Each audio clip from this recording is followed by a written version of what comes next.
You know, being black, we're the most creative and most animated people when it comes to working on our jobs, especially talking bad about our jobs. I can only imagine that a basic black scenario between two coworkers would go a little something like this. Hey, bro, what you doing, man? What you doing sitting on your phone, man? You know we got a job to do. Boss man want these doggone trucks unloaded, man. You know this. Man, I don't need this job. Fuck this job. Man, I come to this job every day, giving everything I got in it. What I look like trying to work for somebody that ain't trying to pay much anyway.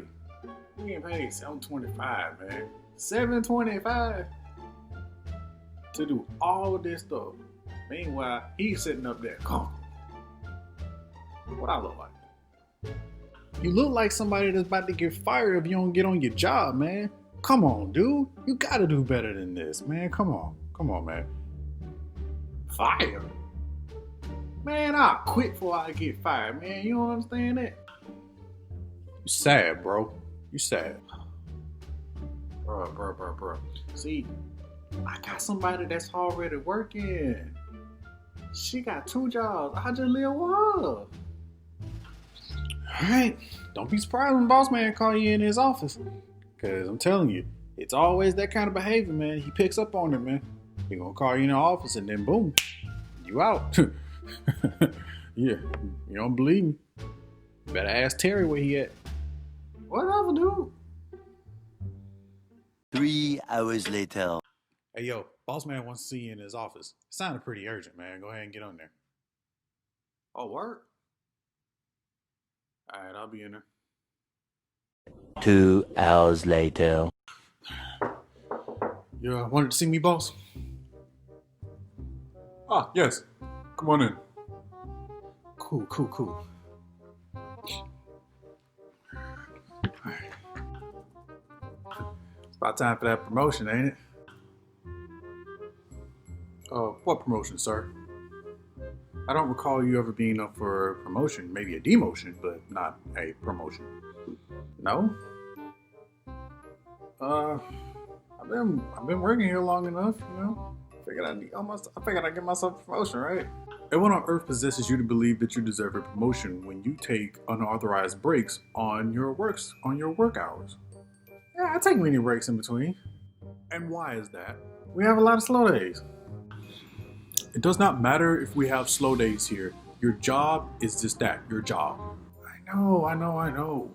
It is also my understanding you were caught stealing products from our company. Now, is that true? Wait, now hold up. That wasn't me. That's somebody else. Sir, we have you on camera. Oh, camera? And they told me the cameras don't. Allow me. Yes, they do work, sir. And it is with great disappointment that I must fire you on the spot today. So, be off of the premises by 3 p.m. Man, look, I don't need that job. My girl worked 2 of them, man. She got her own place. I just chill up. Oh, you must not have heard. She dumped all your stuff out of her apartment, and she turned in her lease today. How you know that? I know because we're dating now. Oh, that's some bull, yo. So you fired me and then take my chick? That's foul, cuz. What's that you guys always say? Don't hate the player, hate the game. There's the door. Man, you can't fire me no way, man. I quit. Remember? Deuces. You fucking lose. Yo, drop, get this thing. You fucking lose. Yo, drop, get this thing. You fucking lose. Yo, drop, cause you entertaining me. For nothing. You fucking lose. Yo, drop, get this thing. You fucking lose. Yo, drop, get this thing. You fucking lose. Yo, drop, cause you entertaining me. For nothing. If you ain't got 2 people or more that are already acting like that, you are not at the right job.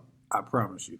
But if you haven't already seen the miniature episode for the main episode for this one, it's on my Instagram page. It's miniseries episode 15.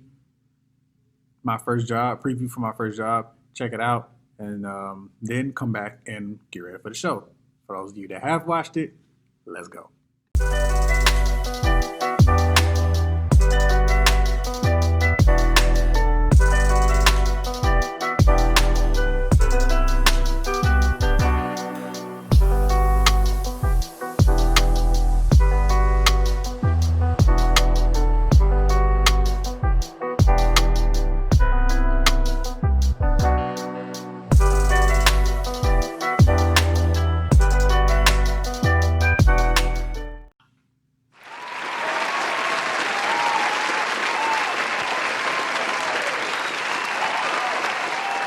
What's going on, everybody? This is your number one favorite professor, number one doctoral student, and number one influencer in the future, Verdi L. Coleman III. I'm bringing you yet another episode of Road to the Doctorate, Season 4, Episode 2. Now, I told you that this series for this season was going to be featuring the first of everything, like my first love, my first kiss, things of that nature. So today's topic is going to be about my first job. Now, a lot of people look at this from different levels. Some people look at it as like my first career job. Some look at it as like the first job they had in college and the first job that they've had that was leading up to their first career job. So I'm going to actually be talking about all three.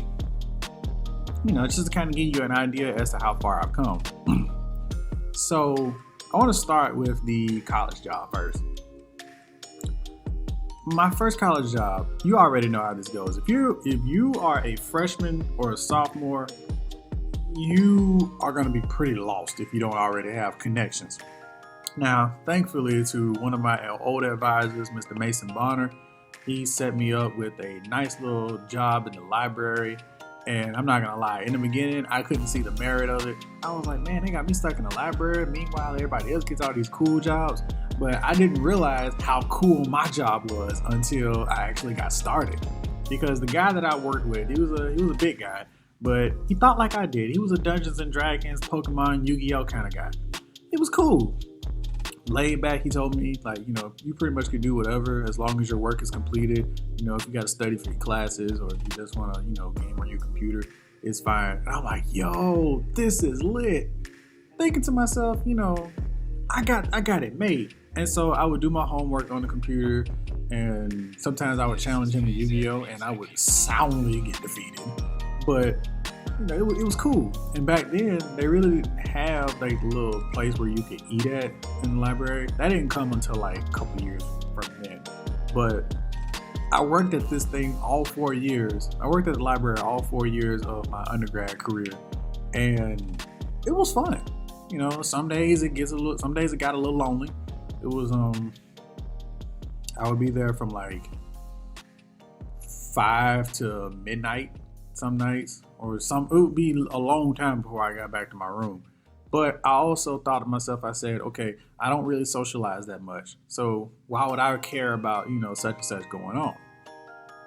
And so all the time that I was in the library, I started to think like, okay, I could really do a lot with this. I could do quite a bit. And it taught me to basically manage my time. That's the ultimate lesson that working in the library taught me. Now I was over here managing my time, getting my work done, and although I didn't take full advantage of it my first year and part of my second year like I should have, I definitely did during my junior and senior year. Like it was big. Like I had to, because the projects I would have to do at different classes or the papers I would have to write, they were getting longer and more extensive, and so I had to have that time. Like I would be done with my shift in 45 minutes of being there, and I had like a whole 5-6 hours to be there. So that gave me time to do my homework. Nobody's gonna disturb you while you're up there. See, my friends, they couldn't do their homework while I was up there. Well, except for the ones that were in like Webb Hall at the time. I think it's Webb Hall. They worked in like offices, but they got a chance to do their homework from time to time. Me, I got a chance to do it all the time. And the dude there, he was cool about offering to buy stuff too. Like he'll buy us food. And like everybody that was there, just was cool. They always fed us workers. So I ain't had no complaints. None at all. Now, let's flip the script a little bit. This was my second year of grad school. I started working there hardest. This was in 2015. My last semester of college, and basically everything kind of just started, running low. I was like, hey, I need a job. So I started working there at Hardee's, right across the campus. And the guy there was doing the hiring. I knew him from a long time ago. I would always come into Hardee's and I would joke and laugh with him. And so he said, "You try me out." So I get in and I'm working the cash register. And I'm not gonna lie, I never wanted to work at Hardee's. Well, never wanted to work in fast food.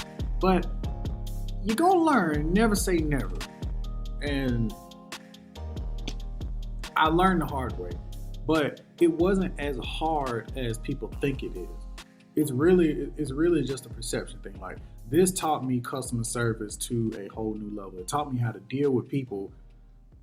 And it taught me how to deal with coworkers. Now, these coworkers I had, pretty cool. Like, they were tough, but they showed me the ropes. I had to keep up. And they weren't playing that whole, slow down the road, because, we had people that we had to serve. So I was started off at the front line cashier. I hated going in there, but, they had benefits. I was getting like 50% off of everything that I would buy in there. So a lot of times when I took my lunch, I would buy food then, and then when I got ready to go, I would buy some food to take back, and it would last me quite a while. Now, I would work on like weekends, mostly because like towards the weekend I would work that, and then I work on weekends because not a lot of stuff went on during UWA. Not to mention, I wasn't really into a lot of things. So what would happen is I would work during the afternoon, the evening shifts. I would come back, and my homeboy, he would be just coming in from working at Chili's. We'd all meet up and we just talk like, yo, my day. That's literally how we played it on. And I guess one of the things that defined my moments at Hardee's was how could I make the sacrifice to work a job that I didn't want in order to be ready for the job that I would eventually get. And I hated working the cash register, but there was a guy that came in. He was a professor at West Alabama, and he noticed that I had a hard work ethic. Like, even when I was in his class, I was a hard worker, and he gave me $100. Like, literally, just, he was like, I shake your hand and be like, sure. I took the glove off at times. I had some gloves on for some reason. I took the glove off and I shook his hand. Next thing you know, I feel like he saw the look on my face and it was like, that's all you do. I was like, wow, thank you. And so I know that that's not normally how most stories go, but hey, I'm not normal. So this cook in the back, she was like, do you want to learn how to cook? I said, yes. I was like, anything to get me off the register. And so I ended up learning how to do the patties and whatnot. And I realized there was way more responsibility being in the kitchen than it was on the register. But I didn't want to have to deal with numbers and deal with people. Because dealing with people, they'll come back, they'll be like, hey, this is wrong. I'll be like, ma'am, I can't do anything about that at the moment. Let me confer with the cook. I do not handle pressure very well when it comes, correction. I did not handle pressure well when I was working at Hardee's, but having dealt with them and then dealt with the pressure of making sure everything was correct when I was back there working, it allowed me to be able to deal with people a little bit better now. Now, fast forward to my current job in education. This is my 6th year as a teacher, but when I first got on, it was rough. I had to use everything that I learned from working in the library, working at Hardee's, and several other jobs that I've not mentioned. But my first career job was teaching. So I had to learn how to basically use all of this, and I'm like, oh boy, it wasn't synthesizing correctly. cracking at every whim. I'm like, oh man, come on, I gotta catch a break. You know, the students were not as big a problem as people would think it is. Like everybody would be saying, oh, you want to go teach them bad A kids? No, that's not the problem. The kids are just doing what the grown people are doing, what they see them doing. They were my problem. And to this day, they still are. So, of all the things that I could have ran into as a teacher, parents and other grown people, basically my biggest problem. I may have a delinquent child here and there, but that's mostly because of how the home situation is.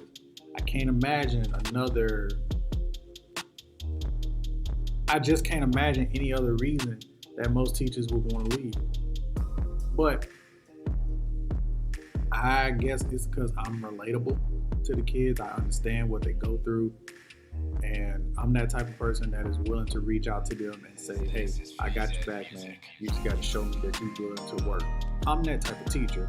And having worked in the library, having to know how to show that kind of compassion and empathy to people, that paid off.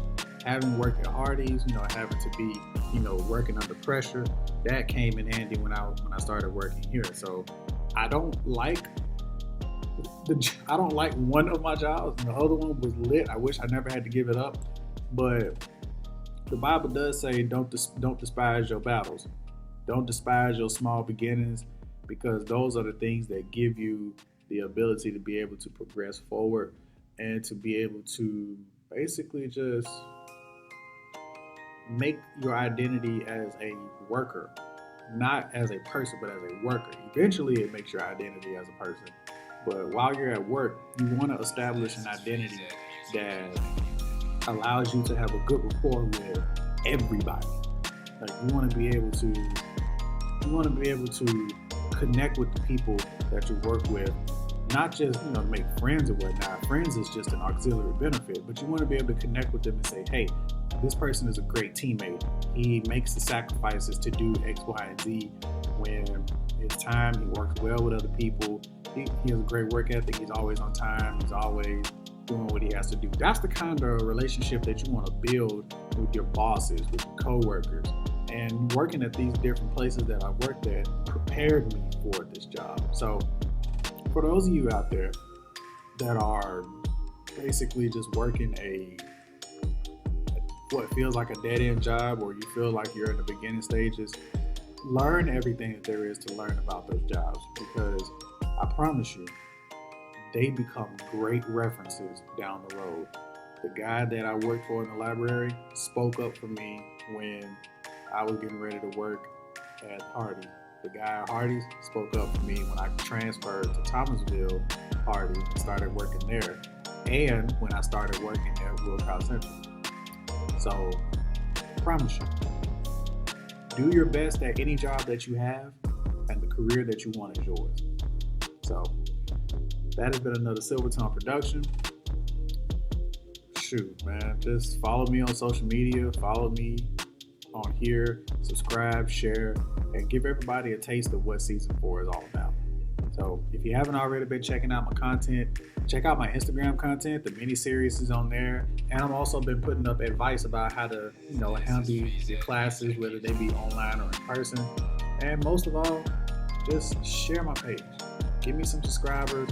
Give me some people out there that really need this advice and really need a good word, a good listening ear, or just some good entertainment. This has been another Silvertone production. Stay blessed, stay well.